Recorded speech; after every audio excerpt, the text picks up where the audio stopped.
Hola a todos, hoy les presentaremos un tutorial acerca del latín y la conservación de este en sus distintas fases, histórica, lingüística y de las ciencias naturales. Ahora les presentaremos el contexto histórico. El latín debió aparecer hacia el año 1000 a.C. en el centro de Italia, al sur del río Tíber, con los Apeninos y el mar Tirreno al oeste, en una región llamada Latium, en Lacio, de donde proviene el nombre de la lengua y de sus primeros habitantes, en el cual eran los latinos. Ahora hablaremos sobre el latín clásico. Reconoceremos como latín clásico a aquella lengua hablada solo por la sociedad que tenía la oportunidad de educarse. De esta forma, en la cultura grecolatina, solo una parte de la población lo podía hacer, en el cual eran los eclesiásticos, los patricios y los políticos.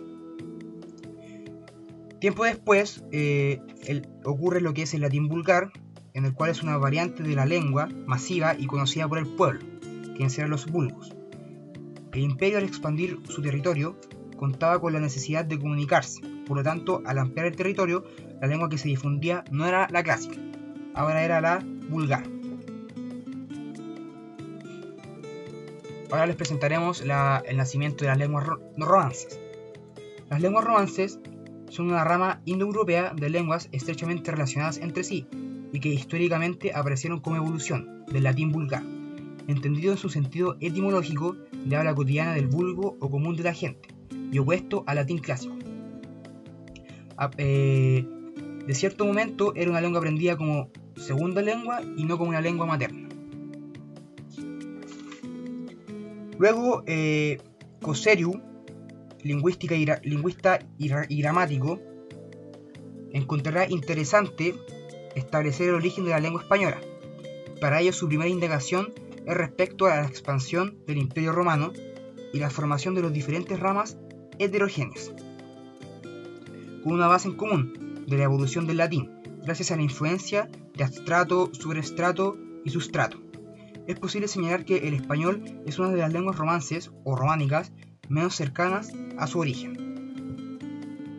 Ahora hablaremos sobre lo lingüístico.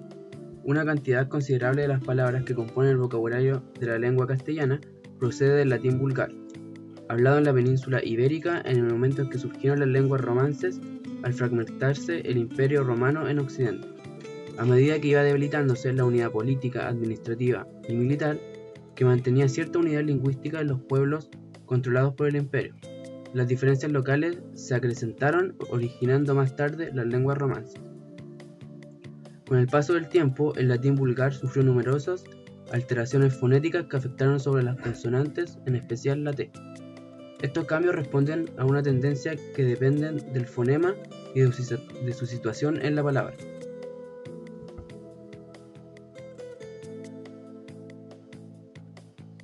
Como en el ejemplo que veremos a continuación, en el cual cambiaremos la palabra female, dicha en latín, a femina finalmente en castellano. En esto encontraremos dos factores, los cuales son asimilación e hiato. Esto lo podremos saber gracias a la utilización de la ecuación derivativa. Ahora hablaremos sobre la transcripción fonética, o mejor dicho, hablaremos sobre las ciencias naturales. Para reconocer elementos propios del latín, lo primero es identificar el fonema, que es en el cual es el sonido. Cada sonido posee un punto de articulación, es decir, se ubica la lengua en una parte específica de la boca para emitir el sonido. Luego están las vocales, que poseen solo dos puntos de articulación, y que es por eso que distinguimos vocales abiertas y cerradas, pues solo dependen de la apertura de la boca. La A es una vocal de apertura total y queda exenta de toda otra clasificación. Ahora veremos los distintos puntos de articulación. Empecemos. El bilabial, que es la postura de la boca que se produce entre los labios y la lengua se mantiene abajo, sería una apertura cerrada. Luego, los labios dentales, que la postura de la boca también es entre los dientes y labios inferior y la lengua se mantiene abajo, apertura también cerrada. Luego, la interdental, que la postura de la boca se mantiene normal y la lengua se junta con el paladar, apertura parcial. Dentales, que sería la postura de la boca que se mantiene normal con una apertura también parcial y la lengua entre los dientes. Las alveolares, que la postura de la boca se mantiene normal con una abertura cerrada y la lengua se juntan con los alvéolos en su punta. Lengua. Luego sería las paletales, en el cual la postura de la boca se mantiene juntas y la lengua se articula contra el velo del paladar.